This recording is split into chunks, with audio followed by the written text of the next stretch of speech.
Welcome to Newcastle, a charming seaside town nestled in the heart of County Down. Join us as we explore this place, perched on the shore of Dundrum Bay, which derives its name from a castle erected here by Felix McGuinness.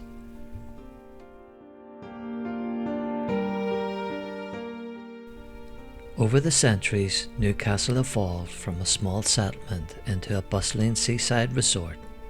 Join us as we make our way along Main Street that has dramatically transformed from its early beginnings to modern times.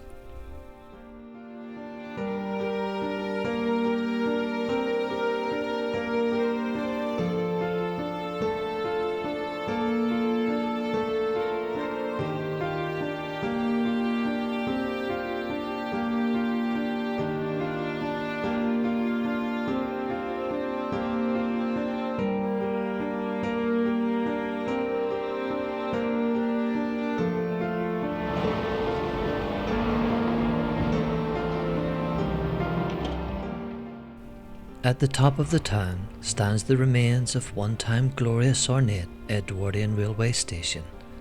On the 24th of March 1906, the arrival of the first G&R train arrived into Newcastle. It sadly stands today as a little shopping centre.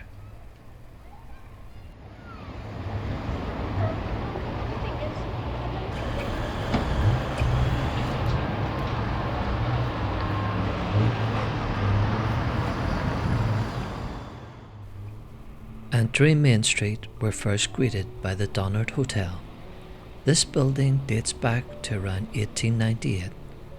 It was aimed at commercial travellers, cyclists and families. It was also known as the Family and Commercial Hotel and occupied most of the Donard buildings. Today, little remains of the original hotel, the lower facade becoming home to contemporary shops.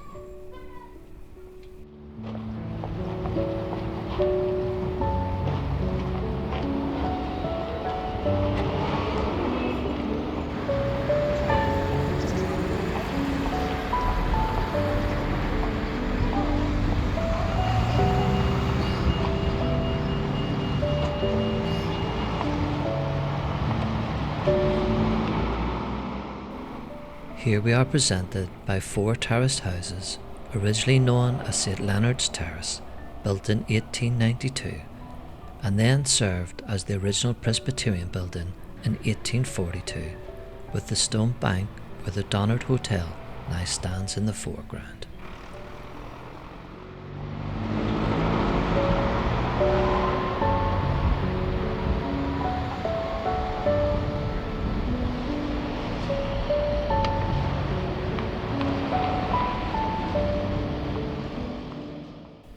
Newcastle Presbyterian Church building opened in 1909. It replaced the original church that once stood here, dated 1842. Samuel Lewis said in 1837, "The Chapel of Ease is a handsome building with a spire at the east end. It was erected at an expense of £1,500 by Earl Ainsley."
In Old St Mary's Roman Catholic Chapel graveyard on Main Street is a memorial to Mary Shallow, who was lady's maid as well as nurse and nanny to the children of the 3rd Countess Ainsley.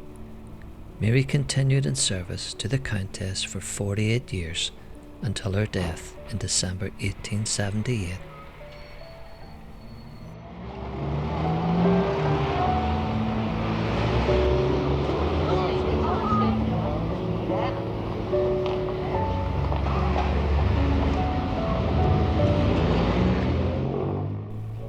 Back in the 1920s and 30s, Quinn's Bar was a combination of a pub at the rear of the present bar and a grocer's shop in the front. The bar was then owned by John Quinn & Co, the Milestone, a company which existed right up until the late 1960s when it was taken over by one of the major supermarkets. Inside, many of the original features have been retained to recreate the pub and shop as it was during that period.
The name of Newcastle town is thought to have derived from a castle built by Felix MacGuinness of the MacGuinness clan in 1588, which stood at the mouth of the Shimna River.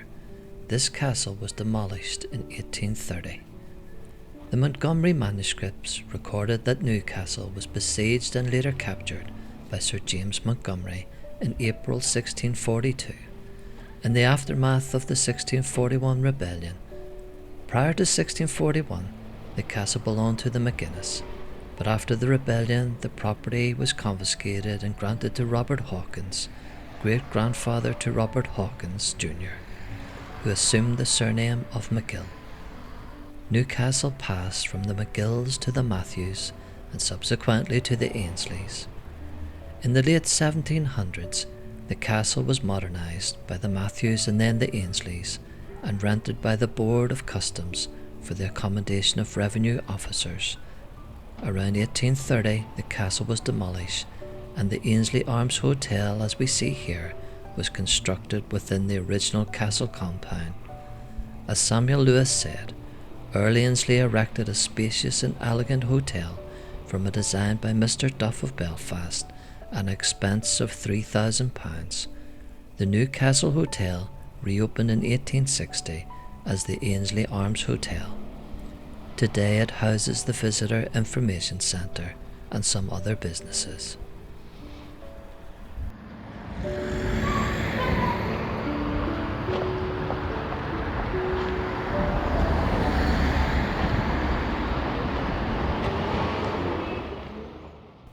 Granite of very fine quality abounds in the neighbourhood. The quarry was first opened in 1824 by J. Lynn Esquire, and the stone is conveyed from the mountain by a railroad to the pier, and large quantities of it are shipped. From this quarry was raised the stone for the courthouse, new prison, infirmary, and fever hospital of Downpatrick the Chapel of Ease in the town, and the spire of Inch Church.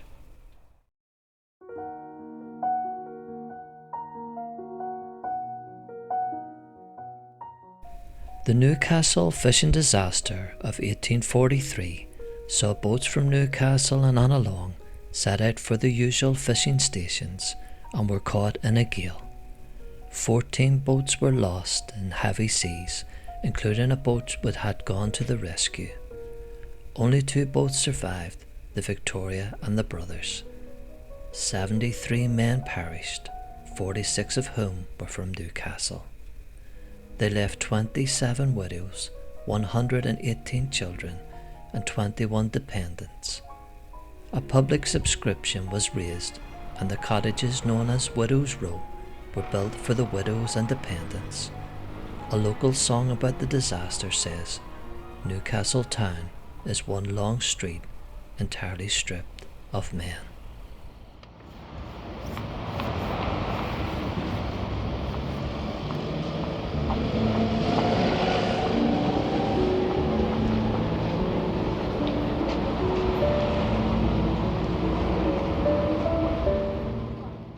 In 1837, Samuel Lewis said of Newcastle, "The environs are of pleasing character and abound with interesting scenery. They afford many agreeable walks and rides, and within 2 miles of the town are Tullymore Park, the handsome seat of the Earl of Roden, and the beautiful village and church of Bransford. The trade of the port consists chiefly in the export of oats, barley and potatoes, of which large quantities are sent to Dublin and Liverpool. A commodious pier has been erected on an extensive scale at an expense of £30,000. It is accessible in high water to vessels of large burden and has been very beneficial to the trade of the town."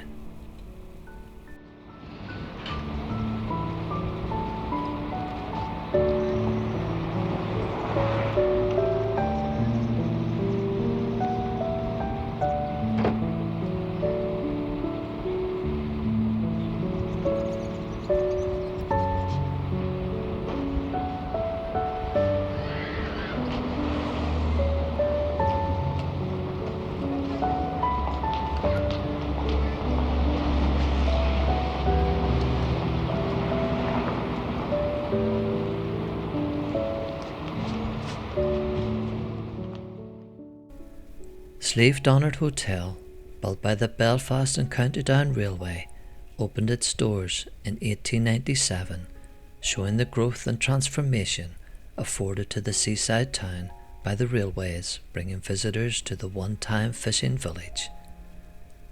The original hotel was severely damaged by the Provisional IRA in the 70s, who blew it up.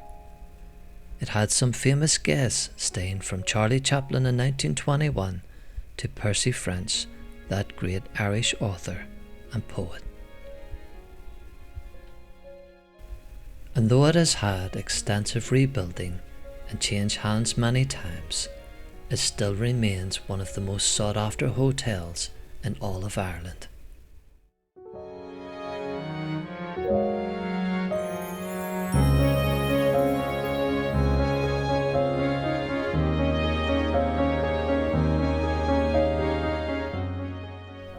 As our journey of Newcastle draws to an end, where the echoes of the past meet with the beauty of the present, where history and nature coexist in perfect harmony, come and experience the magic of this coastal gem for yourself.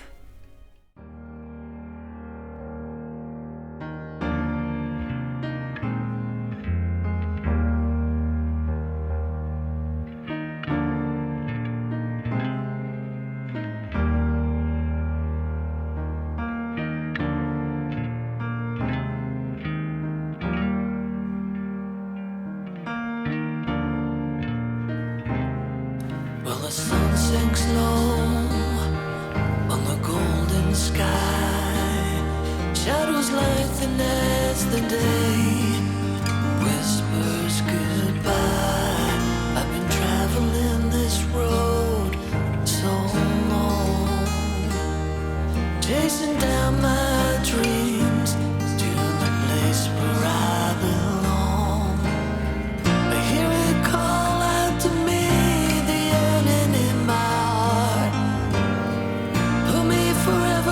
so drag me back to the start.